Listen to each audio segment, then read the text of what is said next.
and I am a 35-year-old housewife. What I am going to tell you is a story that happened 3 years ago. At the time, I had a husband, Daniel, who was 5 years younger than me and whom I met through an acquaintance. I had an impression of a younger man being unreliable, but Daniel was a solid man and I felt safe with him. When we were going to greet our marriage, I was worried about the fact that I was 5 years older than Daniel. I knew someone who had married a younger man, and she was told, "You can't take an older woman as your wife, you'll end up being her butt." At first, she was vehemently opposed to the marriage, but she managed to persuade them and finally was allowed to marry him. Since then, she has been having a hard time getting along with her mother-in-law. Because of this, I was a little afraid of meeting my parents-in-law. "Nice to meet you. My name is Emily. I am dating Daniel. Please take care of me." I was so nervous that I greeted my in-laws with a trembling voice. Well, what a lovely lady you are.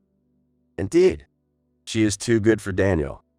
My parents-in-law listened to my story with smiles on their faces. My mother-in-law especially seemed to have wanted a daughter and was happy that I had come. My parents-in-law are kind and my husband is reliable. I thought at the time that things would turn out well. I had no idea at the time that our marriage would end after only 2 years. 6 months after greeting my parents-in-law, we were able to hold our wedding ceremony without incident. We vowed to work together from now on, even though we were still inexperienced. We had promised each other to do our best, but it was around 1 year after the wedding that Daniel started acting strangely. Daniel's job is in sales at a major company, and although his work was busy to begin with, the number of days he went back home after working overtime has increased more than before. When we first got married, he used to come home once a month after drink, but recently he has been coming home twice a week after drink. Boo, I'm home. It was 2300 hours at midnight when he came home that day.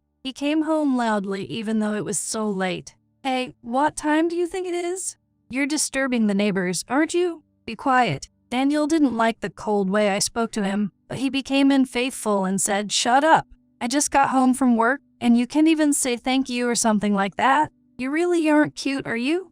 Why did I marry such a woman? What?" I couldn't hide my surprise when he said that line as if he was going to spit it out. Daniel took a shower and fell asleep without saying anything. Recently, we have been having this kind of exchange, and I don't remember having a proper conversation with him. We used to go out together on our days off, but I don't remember us doing so for many months now. We don't have a child yet, and I would like to go somewhere together if we could. I told him so, but he said, "Shut up. I'm tired. You can go shopping by yourself. You're not a child." That was what he said, and I was always lonely, as if to distract myself from such loneliness. I have recently been going to a certain cafe more and more often. The cafe is a little off the main street and is like a hideaway. It is a very cute cafe with antique furniture and sundries, and it is my favorite place. The customers inside seem to be more individual customers than couples. Welcome. What can I get for you today? The affable master asked me about the menu as usual, and I said, "Well, I'll have an iced cafe latte and tiramisu." I placed my order and he said, "Certainly." He answered with a smile as usual. This cafe brews coffee one by one using a siphon after receiving the order. It takes a lot of time and effort, but the aroma and taste are so good that the waiting time is not a bother. While waiting, I inhaled the aroma of coffee with all my lungs and waited in anticipation. Then, a classy-looking woman, who had recently joined me at this store, came to sit down next to me. "Hello, it's hot again today, isn't it?" Madison ordered the same iced cafe latte and tiramisu as I did. Madison is a designer, and her clothes and accessories are really stylish. I would love to dress like this for once. For me, Madison is someone I admire. "You often looks downcast lately.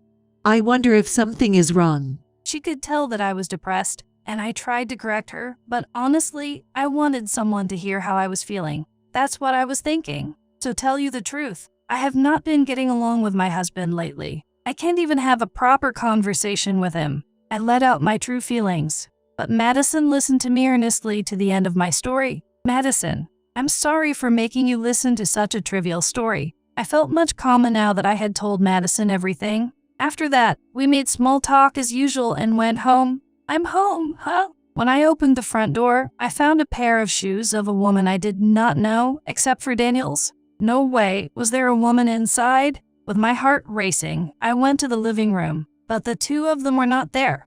Where in the world were they? Then I heard voices coming from the bedroom, so I quietly went there without making a sound and found Daniel and a woman I didn't know together. What are you doing? I suddenly came into the bedroom, and both of them were startled and made crazy noises. Emily, why are you here? I thought you were going out. I was out, okay, but my errands were done, so I came home. I glared at the woman on the bed, gathered up her scattered clothes, and said, "SHHH, excuse me." With that, she left the room in a hurry. My husband was about to follow her, so I rushed to still him. "Can you explain to me what's going on?" When I asked my husband for an explanation, he became flustered and said, "I'm not going to make excuses. It is what it is." My husband did not seem at all offended by the fact that he had cheated on me. This angered me even more, and I was very hard on him. "You are crazy to bring a woman into our house just because I was out. You need to leave that woman right now." I cried and tried to persuade my husband to leave that woman. What kind of nonsense are you talking? I'm not going to leave her. You're the one who's going to leave. After saying this, my husband pulled out a drawer and held out a filled-out divorce form to me. I'm not sure I can do this with you. That's why I want a divorce. I was surprised to be suddenly confronted with divorce papers, but to my surprise, Daniel wanted me to leave this house right now. And when he said that to me, my eyes went completely black. Wait a minute, let's calm down a little. For now, I want to talk things over with you. I was not convinced that he would divorce me without discussing it, so I tried to persuade him that we could somehow discuss it. However, Daniel's will to divorce was firm, and he asked, "When are you going to leave?" I ran out of the house crying and went to someone's place. That certain person was Madison's place. I had heard about the apartment she lived in before, so I rang the intercom, knowing it would be rude. What's up, Emily? What's wrong? You came with such red eyes. Madison stung something by the way she looked at me. She welcomed me kindly despite my sudden arrival. Madison offered me warm tea and cookies. I don't know what happened, but for now, just drink the tea and calm down. The tea was delicious, and as I drank it, I began to feel calmer. I told her everything that had happened at home just a few minutes ago. That was really hard, wasn't it? Did you take any pictures of the other person or anything? So I was told, and I showed the video I had taken to Madison. What? Wait a minute. Suddenly, she raised her voice as if she was surprised. She went straight to show that smartphone to her husband, who was in another room. I did not know what was going on, so I just waited in a daze for Madison to come back. When Madison came back, she appeared in front of me with her husband and said, "Don't worry, Emily, we have an idea." Her husband nodded his head and told me not to worry. They told me I could stay here for the rest of the day, so I spent the night at Madison's house. The next morning, I called my mother-in-law and mother and told them the details of yesterday's conversation. As for my mother-in-law, she apologized incessantly to me, and as for my mother, she kindly told me that I could come back to my parents' house. I knew that I couldn't start over with Daniel anyway, so I went home to pick up the bare minimum of my belongings. When I opened the door, Daniel came to me in a panic, but he was crying so hard. Emily, please forgive me. I'm so sorry. I had no idea what he was talking about, and seeing Daniel just sobbing, I couldn't help but feel cooled down. Please, don't leave me. That was just for fun. When I listened to the story, I found that many things had happened that I didn't know about. Actually, Madison's husband was the president of Daniel's company. Madison's husband hates people who cheat on their wives, and when he found out that employees had cheated on each other in the past, he had them demoted or transferred. Apparently, the person with whom Daniel was having an affair was the president's secretary. This secretary was rumored to be involved with several employees, not just Daniel. So naturally, she was demoted and transferred to a regional office because of this incident. But before that, she submitted her resignation today and left. Naturally, Daniel was also decided to be transferred, but the place is quite far away, and he will have to move out of the apartment he is living in now. Daniel had worked hard all his life to get his dream job at the head office, and he had just finally gotten it. But to be transferred because of something like this is a shame. Moreover, this was not the only misfortune that befell Daniel. After I told my mother-in-law about Daniel, my father-in-law called him. Originally, Daniel is the eldest son and can inherit the house and property. but my parents-in-law said that they would not give any inheritance to Daniel, but would donate it to an organization that operates a children's cafeteria. If he had inherited the estate normally without any problems, he would have received a considerable amount of money, but it's really a waste to have it all turned out because of something like this. Knowing this, Daniel wants me to get back together with him, so he is now coming on to me, but I am not that dumb. Of course I can't forgive him for what happened this time, so I told him, no matter what you say, I can't forgive you for what happened yesterday. I leave everything else to my lawyer. Hearing the word lawyer, Daniel became even more upset. His face was already a mess of tears. I beg you, Emily, please calm down. We can still start over, you and I. I promise I will never see her again, so please don't divorce me. There was no way I would say, yes, okay, to such a convenient thing. I'm going to charge you alimony for this incident. I'll do whatever it takes to get you to pay it, so please do so with that in mind.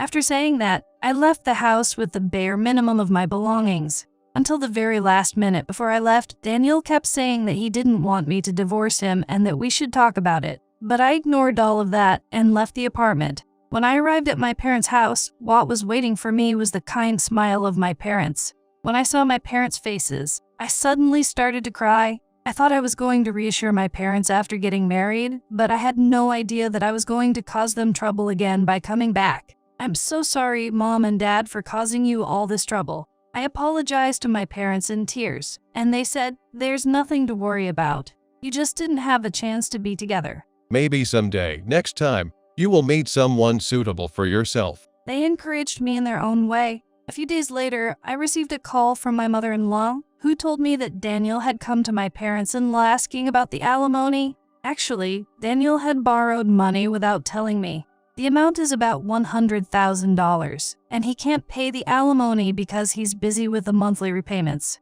He begged them to make the payment to me on his behalf. However, it seems that my parents-in-law, knowing what had happened, did not help him, no matter how much he was their own son. Enough. Don't you feel any shame in doing this? Yes. It's disgraceful to be unfaithful. I don't want to help this guy. It's your own fault, so you're on your own. It's really disgraceful for a grown man to ask to his parents over something like this.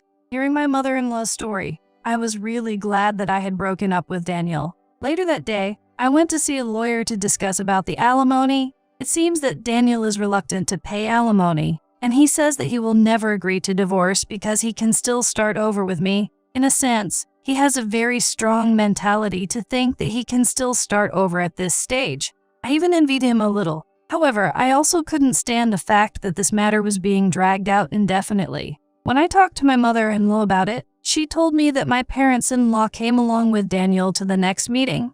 Daniel was adamant that he would not get a divorce, but my parents-in-law gave a shout to him. The parents and Daniel had a dispute in the lawyer's office, but in the end, Daniel was persuaded by my parents-in-law and reluctantly gave his divorce decree. I didn't think it would take this long to get divorced, but when it was over, I exclaimed, "It's finally over!" After the divorce was finalized, I was able to confirm that the full amount of alimony had been transferred to my account. My parents also changed their phone number and moved to a secure apartment, just in case. After that, I continued to go to that cafe as usual, where I met Madison for the first time in a long while. According to Madison's story, it turned out that Daniel had misappropriated business trip expenses by falsely claiming that he was on a business trip. Not only did he have an affair, but he was also sued by the company and had to pay for that as well. Mary, the woman with whom he had been having an affair, had disappeared and could not be contacted. So in the end, Daniel alone had to pay the alimony. The amount of money that Daniel paid was quite large when combined with the fee for the affair. Since Daniel took a pay cut, he will probably have a hard time paying it from now on. Well, if he had not cheated on me, he would not have had to pay such a large amount of money, so it can only be said that he deserved it. By the way, I heard that most of the population in the place where Daniel was sent is elderly people. The area has a lot of elderly people, so if Daniel goes there, he is sure to be admired for being cute. In a way, it's good that he is popular. I presented Madison and her husband with a luxury hotel room as a gift to thank them for their kindness. I had no idea that the regular I met at the cafe was the wife of my ex-husband's company president. Madison and I still keep in touch with each other, and she introduced me to a certain male employee for dinner. Madison told me proudly, "The couples I introduce have a very high probability of getting married, you know? Well, whether we get together or not, if I have a chance, I hope I will be happy next time."